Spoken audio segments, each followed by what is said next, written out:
Friends, thumbnail பார்த்தே கண்டுபிடிச்சிருப்பீங்க. இன்றைக்கி வந்துட்டு மாம்பழம் வச்சு ஒரு ஐஸ்கிரீம் தாங்க செய்ய போகிறோம். மாம்பழ சீசன் முடியறதுக்குள்ளே எல்லோரும் போய் இதை வாங்கி ட்ரை பண்ணிடுங்க.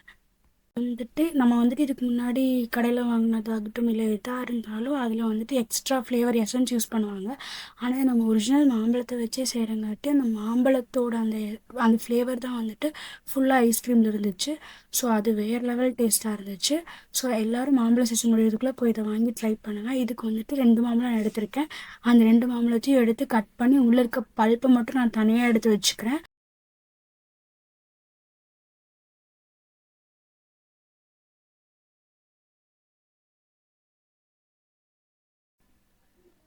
நீங்கள் பல்ப்பெல்லாம் தனியாக எடுத்து வச்சதுக்கப்புறம் ஒரு மிக்ஸி ஜார் எடுத்து நீங்கள் எடுத்து வச்ச பல்ப் எல்லாத்தையும் உள்ளே ஆட் பண்ணிக்கோங்க.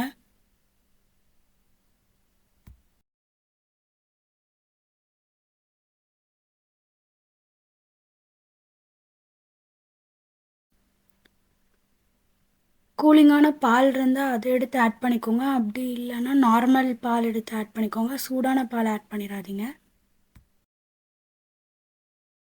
ஆட் பண்ணி முடிச்சதுக்கப்புறம் மில்க் மேட் ஆட் பண்ணுங்கள். மில்க் மேட் வந்துட்டு கொஞ்சம் டேஸ்ட் கொடுக்கறதுக்காக தான். இது வந்துட்டு உங்கள்கிட்ட இருந்தால் ஆட் பண்ணுங்கள். அப்படி இல்லைனா இது ஸ்கிப் பண்ணிடலாம். இது கொஞ்சம் டேஸ்ட்டை கூட்டி கொடுக்கும். அதுக்காக நம்ம ஆட் பண்ணுறதா இந்த மில்க் மேடை. இந்த மில்க் மேட்லேயே ஆல்ரெடி சுகர் லைட்டாக இருக்கும். உங்களுக்கு சுகர் எவ்வளோக்கு வேணுமோ அவ்வளோ வந்துட்டு நீங்கள் சுகர் ஆட் பண்ணிக்கோங்க. நான் 2 டீஸ்பூன் ஆட் பண்ணியிருக்கேன். அதுக்கப்புறம் நல்லா போய் அரைச்சிட்டு வந்துடுங்க. இதை அரைச்சிட்டு வந்ததுக்கப்புறம் நான் வந்துட்டு ஆல்ரெடி டேஸ்ட் பார்த்துட்டேன். அதனால் நான் அதை அப்படியே வச்சுருக்கேன். இதை வந்துட்டு இந்த மாதிரி கன்சிஸ்டன்சியில் அரைச்சி வச்சுக்கோங்க. என்கிட்ட ஆல்ரெடி வந்துட்டு ஐஸ்கிரீம் மோல்டு அந்த கப் இருந்துச்சு. அதில் வந்துட்டு நான் இதை ஊற்றிக்கிறேன்.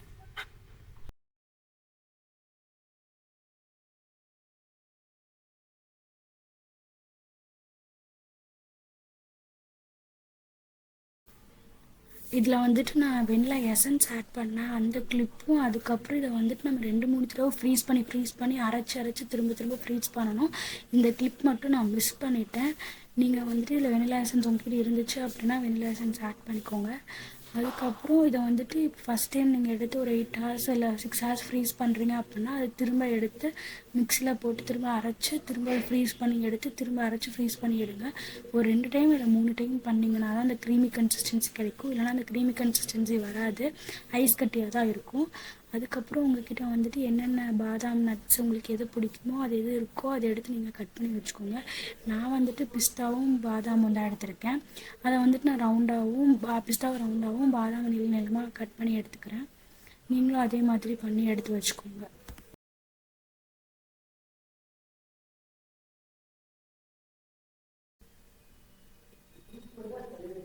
அதுக்கப்புறம் அந்த ஐஸ்கிரீம் எடுத்து நீங்கள் இந்த மாதிரி கடையில் கொடுக்குற மாதிரி ஒரு ஸ்கூப் மாதிரி எடுத்து இதை வச்சு வைங்க. இதில் வந்துட்டு கொஞ்சம் ஐஸாக தான் இருக்கும். ஏன்னா அப்போயே எடுத்ததுமே நான் இதை ட்ரை பண்ணேன்.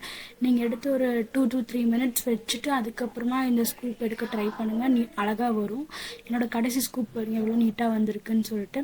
ஸோ 2 to 3 மினிட்ஸ் வெளியில் வச்சுட்டு அதுக்கப்புறம் இது பண்ணுங்கள். அதுக்கப்புறம் நீங்கள் கட் பண்ணி வச்சுருந்த பாதாம் பிஸ்தாலாம் உள்ள அப்படியே மேலே தூவி பார்த்தீங்கன்னா பார்க்கவே அவ்வளோ அழகாக இருக்குது. ஃப்ளேவரும் அந்த கலரும் பாருங்களேன், ஒரிஜினல் கலரு, அந்த ஃப்ளேவரும் வந்துட்டு ஒரிஜினல் மேங்கோ ஃப்ளேவரு.